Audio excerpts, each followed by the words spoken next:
What if some of the dental must-dos we grew up with, like fluoride treatments or routine root canals, are actually working against your health? Could modern research be showing it's time to update what good dental care really means? In part two of our three-part WellWave Now oral full body health series, Heather the Hygienist, a biological dental expert who's challenging outdated advice, returns to help people take charge of their oral and overall health. So, Heather, good to have you with us here. But before we get into specific examples, why should people care about how their dental choices affect the rest of their body? What connection do most people miss in this regard? I think people don't realize how vascular your mouth is. Underneath your tongue is the most vascular part of your whole body. So, whatever you stick into your mouth does get into your bloodstream. So, it's really important to start looking at the labels of the things that you're using. All right, great insight there.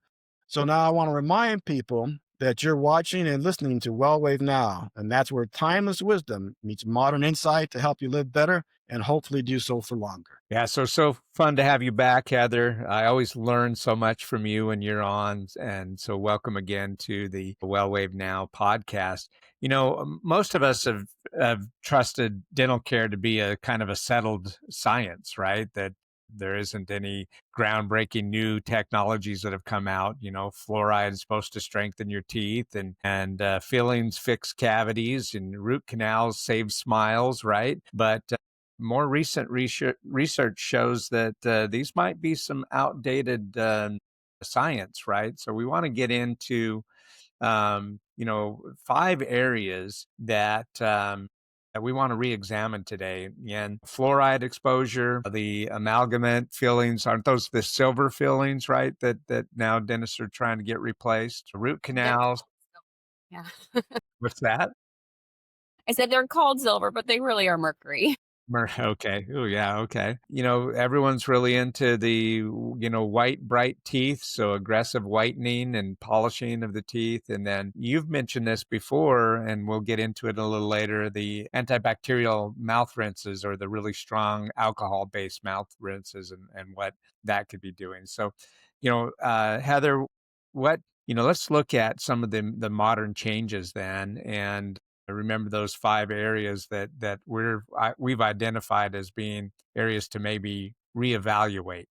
So when you're around your practice and you're working with patients, you're taking a more whole body look, right, at the patient and looking through that lens. And so what are the particular things that would surprise our audience today that new science has brought to your attention that you can now share with us? Well, I think even the recent federal case where the EPA was sued last August, there was a ruling that the Fluoride Action Network proved in a court of law that fluoride is a neurotoxin. It does reduce the IQ. And in order to be able to win a case in a federal court, there has to be a ton of scientific evidence to really base that off of. And, I think fluoride's been around for 65 years, but when you actually look at the science of what it is doing, people are realizing, oh, maybe it's not such a great thing after all. And I think overall, people are wanting to have more natural alternatives. So we're starting to kind of look a little bit deeper, and science is really coming along where things have changed. New science is available, new techniques are available, new ingredients are available that can do similar, if not better, things than what we have accepted as standard of care in the past. Yeah, I remember when municipalities would put fluoride in the water system, right?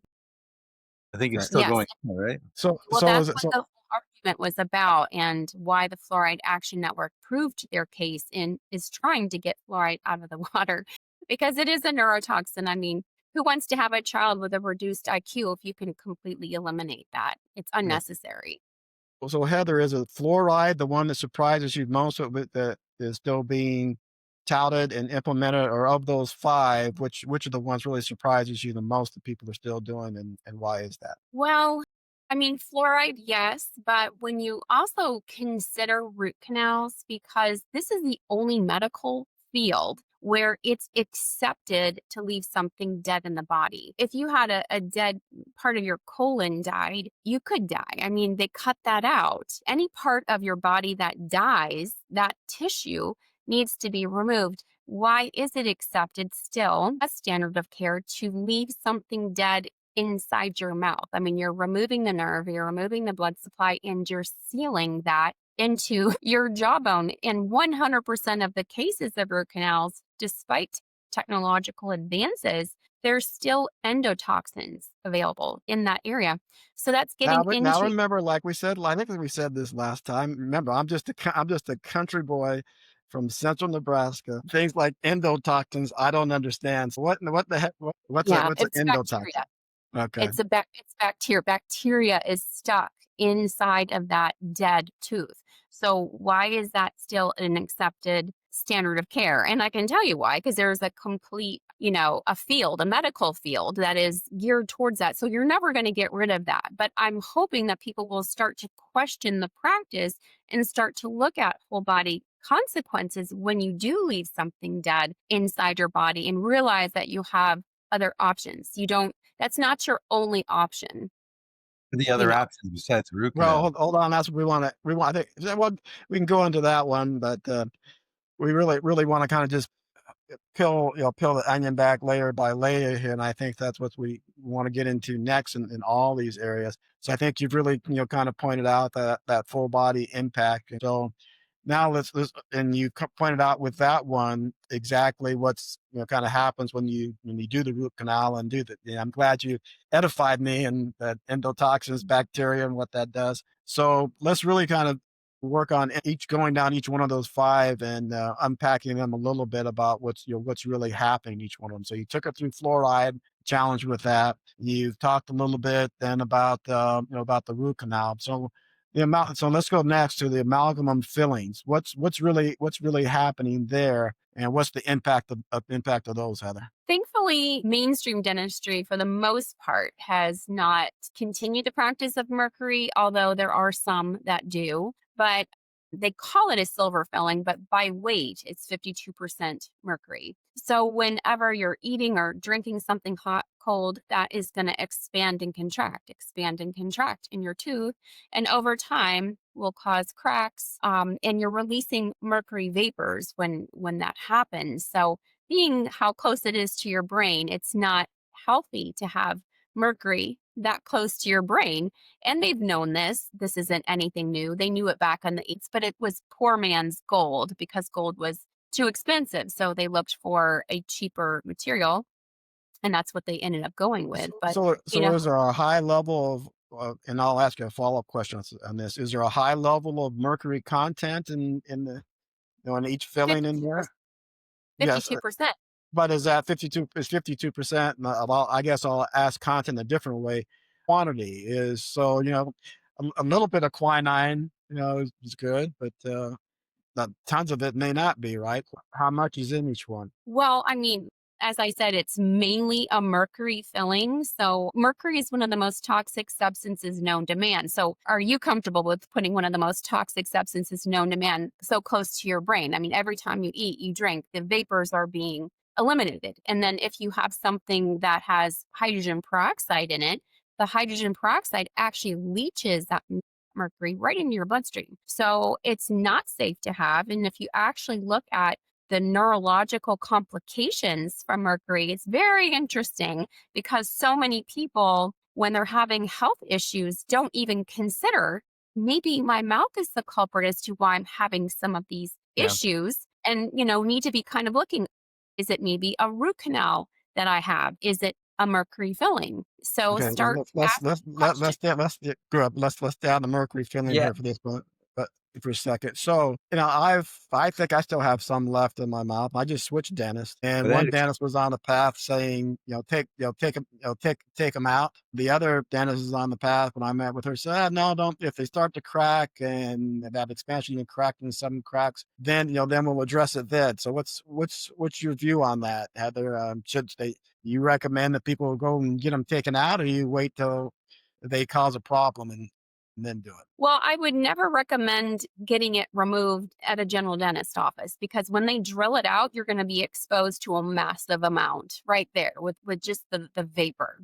You don't see it, you don't smell it, but it's a vapor that's released. So I would suggest if you do have mercury fillings in your mouth, going to a biological dentist that has the setup that is required to really remove that safely out of your body to make sure that you're not being inundated on a massive scale all at once, all of that mercury being drilled out, you're actually exposing yourself to more. So I would say if you're going to have them removed properly. You want to go to a mercury safe dentist, not a mercury free dentist. A mercury safe dentist has the protocols that I just mentioned in place to have that removed safely. A mercury free dentist just means they don't do mercury fillings in their office. So Okay. there's a difference. All right. So we've touched on fluoride, the mercury fillings, and we've touched on root canal. Before we leave mercury, it reminds me of at one point in time, we believed as a society that tomatoes were poison just because of how acidic they were. It was leaching something, lead or mercury, out of the metal plates that we used back in the day, right? And people were getting, getting high levels of whatever it was, lead poisoning maybe. Something similar in modern days. You think, okay, that was back in the dark ages. We've learned from that, but here it is, in this time and age, and we still have something that has that much, that high of a level of mercury in our mouth. Dr. B. Yeah, I just think it's real. By the way, thanks, Heather, for pointing out about mercury fillings. I think everybody should get them out done appropriately because, the human body, we know this from everything. People can smoke for decades and the body can put up with it. People can be ingesting terrible food and the body can put up with it for a long time and decades until they get to the point where the body can't withstand it anymore. Air pollution, water pollution, you name it. So my thing is that if when we identify something like mercury fillings, people, if they have the finances, should be able to take care of that as fast as possible because that low level exposure, it's like being exposed to low level ionizing radiation for a long time. It's not going to bite you in a week or a year or a decade, but it'll get you in the end. You know what I mean? Yeah, good point, Dr. Bob. And I'm going to switch it on you this week. It's kind of like Dr. Bob. When you get exposed to Dr. Bob over time, it grows on you. You come to love him, and it's just that little bit of exposure over time builds up just that love for Dr. Bob. So this is just that in the world. I like that, Tim. Thank you. I appreciate So now so we've got those three. So now what's the issue with whitening and how people normally approach. Well, of course, people want white teeth, but sometimes they're thinking that when they buy a tube of toothpaste and it's extra whitening, that's going to make their teeth white. You have only one coating of enamel. You don't ever regrow enamel. You have enamel that can remineralize and demineralize through our foods and through our saliva, but you'll never regrow enamel. So it's super important that you don't wear your enamel away with harsh abrasives or do things that can damage your enamel. People get stain on the teeth. That's stain outside the tooth, which is called extrinsic stain outside the tooth.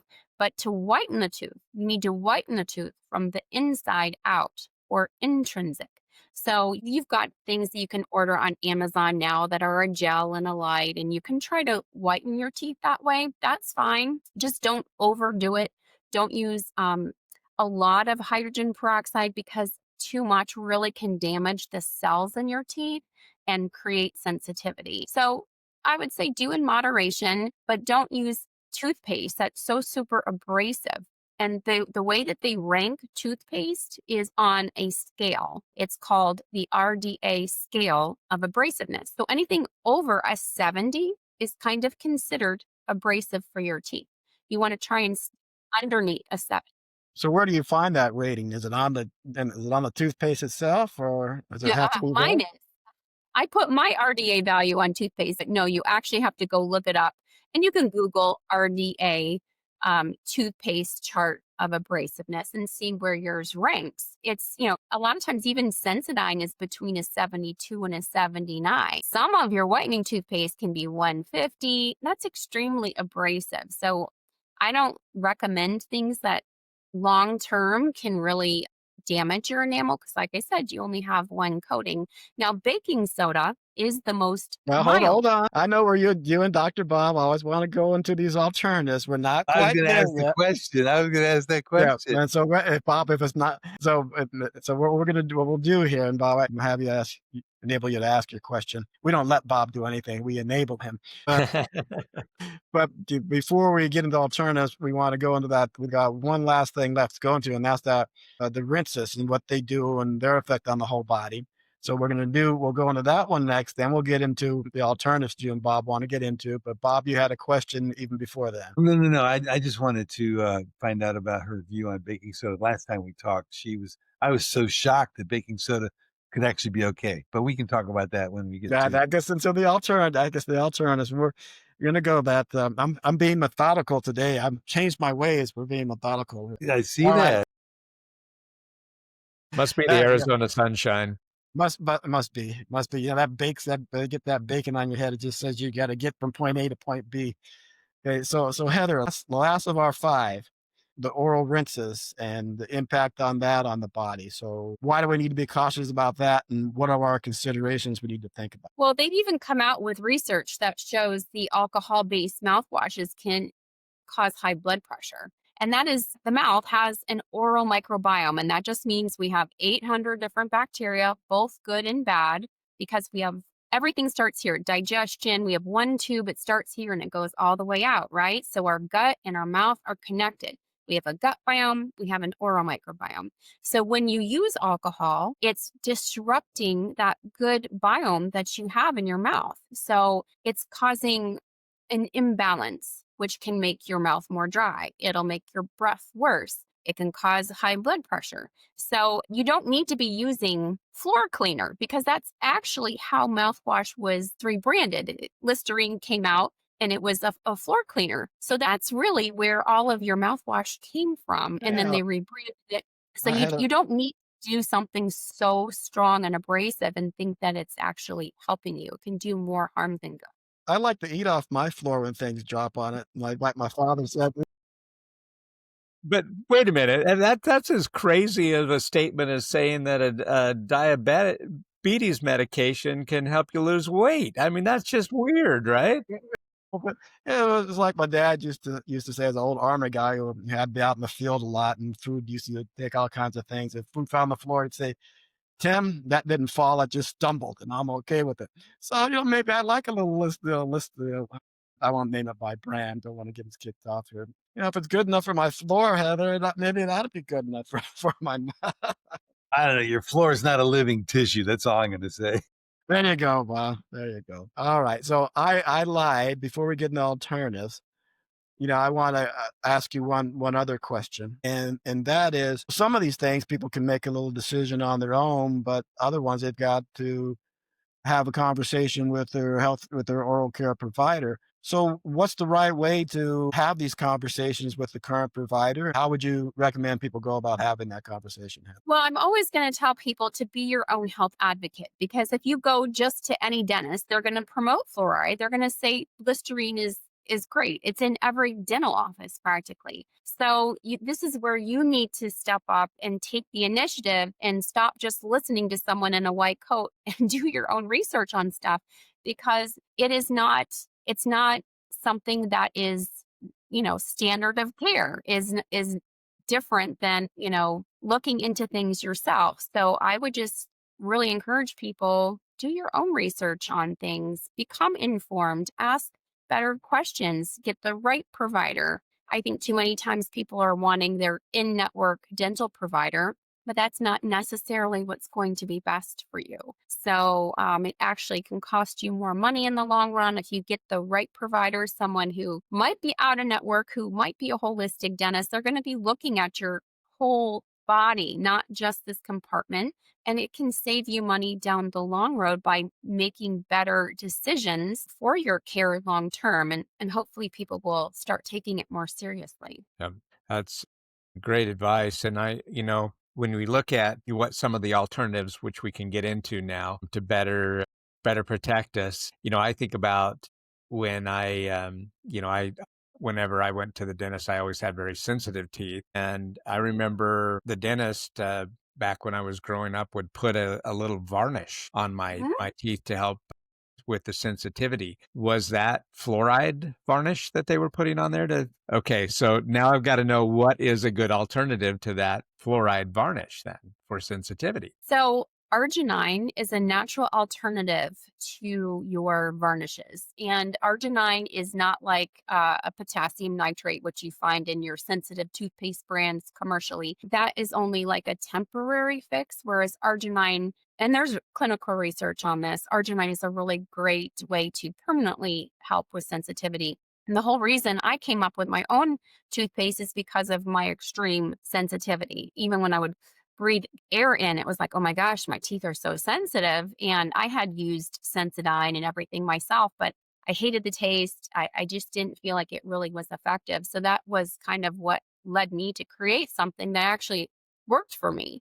And I have the arginine in my toothpaste, which is great. And so does nanohydroxyapatite is a great alternative to your fluoride, varnishes and things like that. And I even believe is starting to work on a nanohydroxyapatite varnish as opposed to fluoride because people are wanting to have more of these natural alternatives and the science is backing it up like, oh wow, we have nanohydroxyapatite, go figure, we can give your body something that's bioidentical that will actually help, and it's not a chemical, you don't need a poison label on it. So I think technology is slowly starting to come around to that. I've even seen gum companies starting to add it to their chewing gum. Dr. Bob, did you have a question or comment? Well, yeah, I just wanted to talk about the importance of oral health because people do not, the general population doesn't really understand how important it is. I'm just going to tell a 30-second story. My older sister was quite sick for a long time. And it turns out that when she finally got all of the dental stuff done that she needed to get done, I won't go into all details, but once she got it done, all of her other ill health conditions essentially disappeared. So if people can understand that the health of the mouth is so important for overall health, we just can't ignore it. We have to deal with it. It's one of the most important areas, as you pointed out. So I just wanted to let people know that. Thank you. Yes, so true. Okay. So you got your alternative to fluoride. Now, so you and Bob were just so anxious to get an alternative. Now then you are now when it's time to have nothing more to say. Just roll through them. Heather, you got what's the alternative to root canal? What's the alternative to other rents and why are those alternatives good? So, when it comes to your commercial products, definitely avoid things that are abrasive. Hydrated silica. What's silica? It's like sand, right? You don't need to be using things that are extremely abrasive.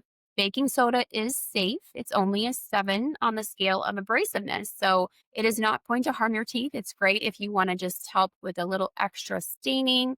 You can put that directly on your toothbrush. My toothpaste is also extremely safe. It's only a 31 and a 32 on the scale. As far as a mouthwash is concerned, read the ingredients because you don't need to be using alcohol base. You don't need to be using dyes that are even banned in other countries. You're absorbing that into your bloodstream.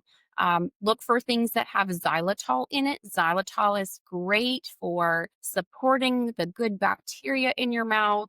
Coconut oil, colloidal silver, all of these things are really good, beneficial, natural ingredients that you can use to help not disrupt that, oral microbiome, but help balance it.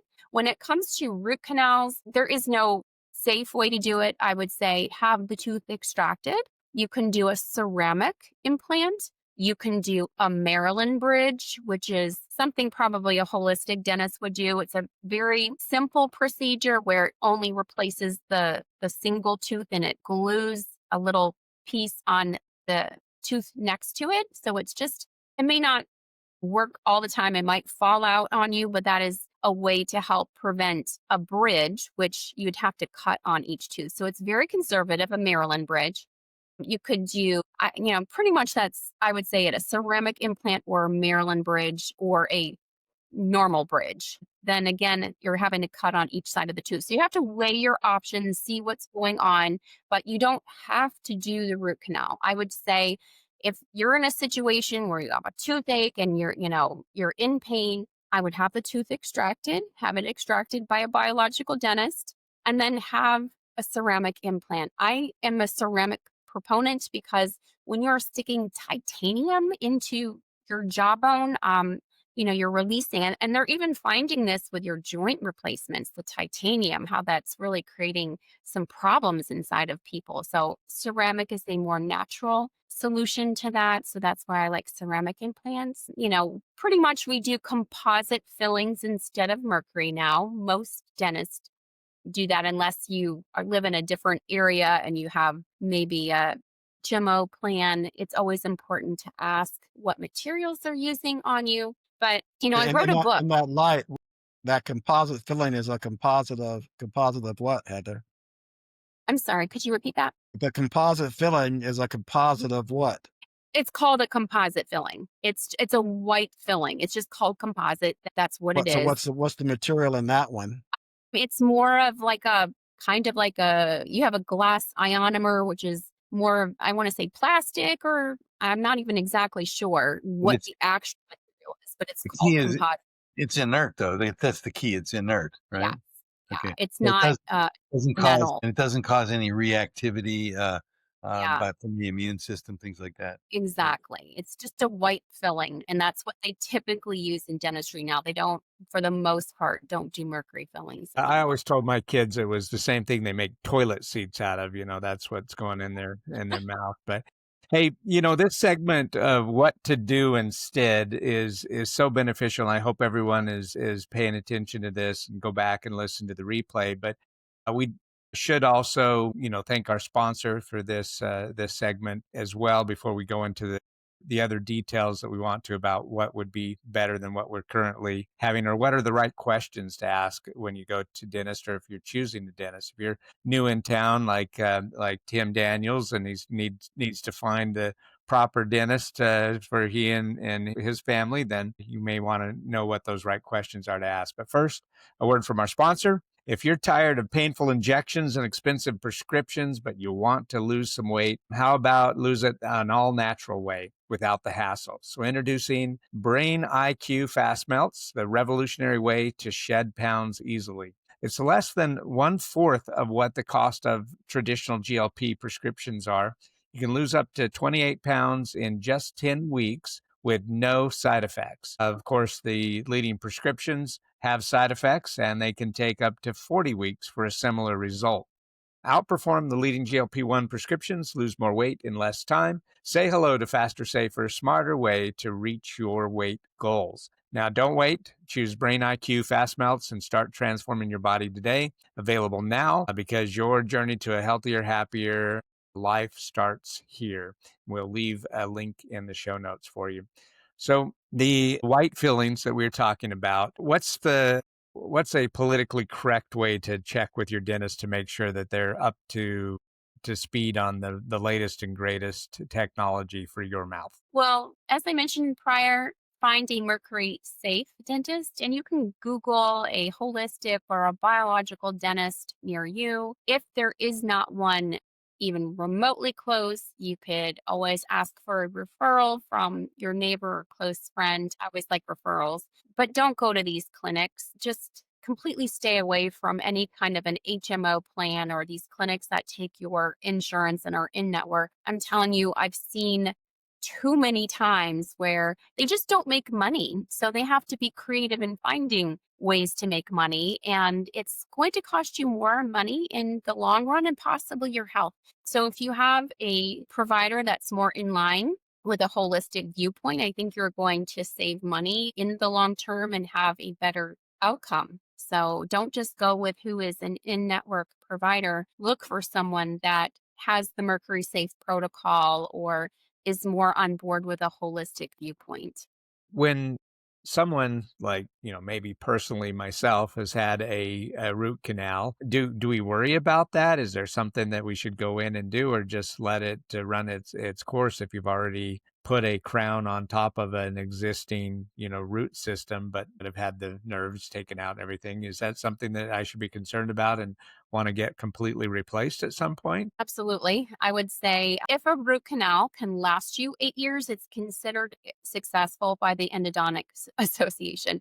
And that's just because your body is not meant to have something dead in there long term. So in my professional experience, I cannot even begin to tell you how many times they fail.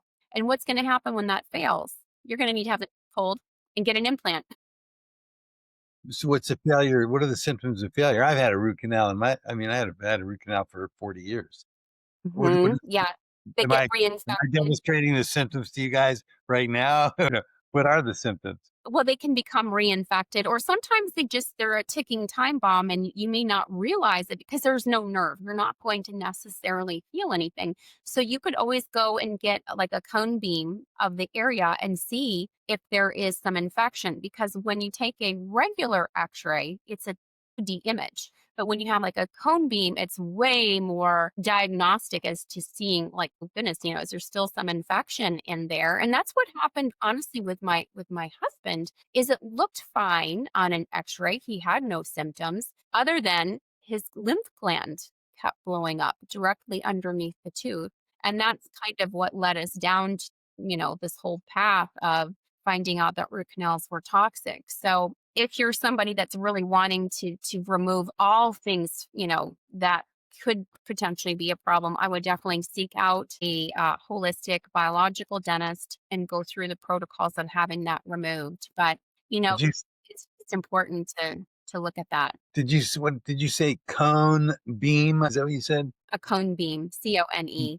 Okay, so that's a cone beam is a diagnostic way of getting a better view. It's almost like an MRI compared to an X-ray in a way.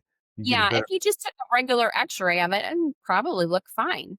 yeah. But like I said, it's just a 2D image. It's not going to really show. And if you go to a holistic doctor, they have ways of determining, whether or not this is something that's creating a problem for you. And Dr. Joseph Isels was a doctor that treated cancer back in the, gosh, I think it was in the 80s. He practiced for 40 years, and he would not treat a woman that had a root canal tooth. He always made sure that they had those removed because he was finding a correlation from the side of the root canal to the breast. Wow. So always had Wow. them removed.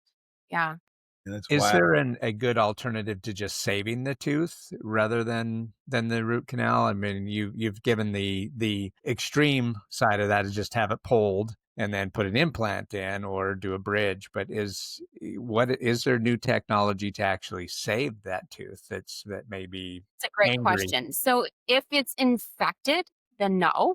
But if it's just where you're starting to feel symptoms of hot sensitivity, bite pressure sensitivity, there is biomimetic dentistry. And that is a type of holistic dentistry that will do everything they possibly can to hold on to that tooth. So there's things called a pulp cap, an indirect pulp cap or a direct pulp cap. It's like a little material or medication that they lay directly on the deep, deep cavity before they put something on top of it, whether it be a ceramic or a composite material. It's a way to help medicate that nerve, and then cross your fingers and hope that it doesn't blow up on you. But if you work with a holistic dentist that has some of these biomimetic techniques, that's really your best option. They'll do everything that they can to preserve your natural tooth. So along those lines of doing everything one can, as we look down these kind of 5 things we've covered today,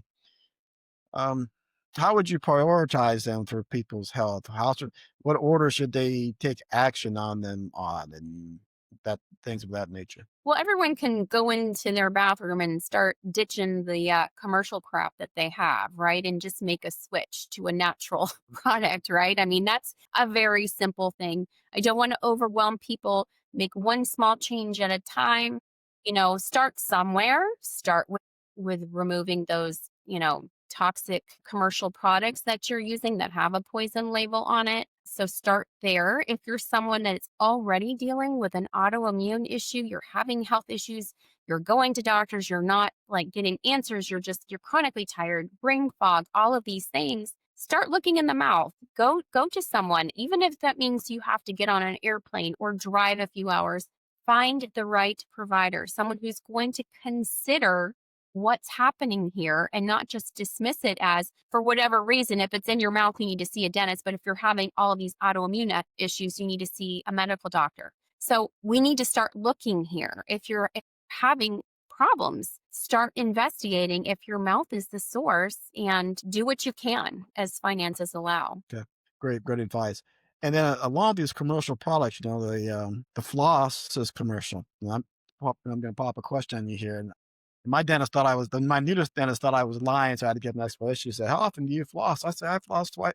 So her question was, "How many times do you floss per week?" I said, 14. And she said, "That's quite a bit." And I said, like I was lying to her. And I said, "Well, let me tell you how I got in that habit. I didn't do that always. It's when I started using the Invisalign late in life, and they said, make sure that you don't have any food trapped in there when you're using Invisalign. So every time I ate, 3, 4 times a day, I flossed afterwards. So then the mouth just really started feeling different and cleaner, and I could sense when food was trapped in places. So now I don't like to have food trapped in there, so I do it twice a day. But now my son came up and said, "Well, Dad, what the heck is this, like FPAs or something like that?" You said, "You need to use a floss that's more natural and it's not this stuff up here." Have you heard of that, Heather? And what's behind all that? He's talking about PFAs. PFA, there So you go. yeah, yeah. So actually, Glide used to have the PFAs in their floss, and then guess what? People were becoming aware of it, and they removed it. So I personally like more of a natural fiber. I like, you can use cocoa floss or Dr. Tung's floss. It's more of a natural kind of fuzzy, but it does stretch thin and it does a great job of removing the bacteria underneath the gum. What is a PFA, Heather? Oh gosh, it's I can't remember. It's a long word. That's why it's abbreviated. It's a chemical. It's you know, polyfluorocarbon something or other. I don't know. It's a long word, but it's a chemical that's an endocrine disruptor. So that's basically what it does is disrupt the endocrine system. So that's why they did remove it. But going with a natural fiber is way better. And then I was going to say, I always tell my patients to floss the teeth they want to keep because that's how important it is. And you want to floss properly. You don't want to use those little cheer sticks. That's not flossing. So you need to get to the base of the bowl. I always tell people they have a toilet bowl of bacteria between the tooth and the gum. So you need to get to the base of that bowl to clean that out. And it's very important to make sure you're using the right products. Yeah, Heather, I'm starting to worry about you with all these scatological references you make. That the last, well, 2 times ago, told us, "Or your mouth poops." And I said, Yep. "Come on." So now your mouth's got a toilet bowl Got at a the toilet bottom. bowl in there now too. I was hoping we were going to get into, and I thought that either Tim or Bob would ask this since they have bright white smiles, but some safe approaches to, a brighter smile. And I bring that up because I got called out by my own little granddaughter. She says, "Chief, you need to," so my grandpa's name is Chief. "Chief, you need to take better care of your teeth." And I'm like, "I'm just old. They're getting kind of yellow because I'm old. I floss every day. I brush every day." But what are some safe ways to brighten the smile? Well, as I mentioned, you could try something off of Amazon. The light ones are pretty good. They don't usually cause too much sensitivity. The crust white strips, things like that, really can cause a lot of sensitivity. But people's teeth are only going to lighten so much. So if you're wanting an extreme change, you're going to need to do a veneer, which is a porcelain facing on the tooth, because some people's teeth just don't lighten very well. And as we get older, our teeth do become darker over time. So you have to have realistic expectations when you use commercial over the counter whitening products. You're only going to lighten so much. Yeah. For your dietary, so I'm not a coffee drinker, so I don't have to deal with the staining from coffee, but I am a avid blueberry eater. I love blueberries, and I'm sure that that's also, not contributing to my brightness of my teeth. Will your products help with that, with blueberry stains and coffee stains? Sure, it's going to help because it has baking soda in there and calcium carbonate, but you don't need to be using that really abrasive toothpaste to get a desired effect. You could even add a little baking soda onto your toothbrush, just wet it and just even brush with plain baking soda to help with that staining on the outside. But that's not going to change the overall color of your tooth, as I mentioned, unless you bleach the tooth from the inside out. So explain that. How would someone go about that from the inside out? Is it what you're? It's Yeah, the actual. the light, Okay. yeah, you buy that on Amazon. You can just look at whitening kits, glow light, anything like that that have. I like the LED light for whitening because I feel it does eliminate a lot of the sensitivity that you can get when you have a typical whitening system. I do not recommend the Zoom, which is an in-office procedure that we usually charge about $500 for. You'll get a very, it looks super white right after you walk out the door, but as soon as your teeth rehydrate, then they kind of go back to maybe what you would have gotten with an over-the-counter kit if you spent the time, the 2 weeks doing it. And then you don't have the zingers, the real sensitivity that you can get from using that in-office procedure. So I think it's just really damaging to your teeth and creates sensitivity. Yeah. Yeah, I All think right. overall, real quick, I'll just make this plug for Heather the Hygienist. After using her products, I have felt like I haven't been as sensitive. So I'm not sure if it's what it is in the ingredients, but my teeth haven't been as sensitive since using your products. Love to hear that. Appreciate all the information and things you went through there. I think there are a couple of things that are, kind of powerful things for the audience are, just as you said, you need to be an advocate for yourself and have some agency in this.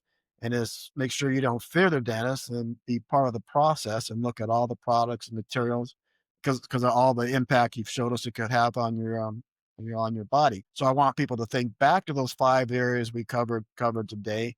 And at their next appointment with the dentist, ask one question about the material or procedure. Yeah, and that single question might just change the care they're receiving and for the better. Absolutely. Well, thank you so much, Heather, for being our guest again. Looking forward to the third segment with you. And today we've learned that, the time-honored dental practices that we were all familiar with may have the opportunity to be refreshed, right? And take a new, fresher look at how to take care of our teeth appropriately. So like Tim said, ask your dentist.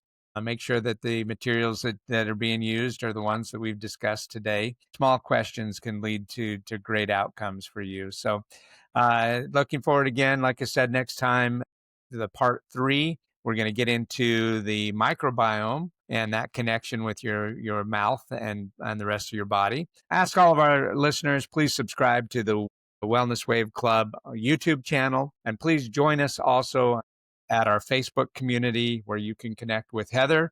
She is one of our expert guides in the community. And so you can get additional guidance from her there. Also share this episode with somebody who would really benefit from this, having a healthier dental experience. Always remember, wellness, it's in you.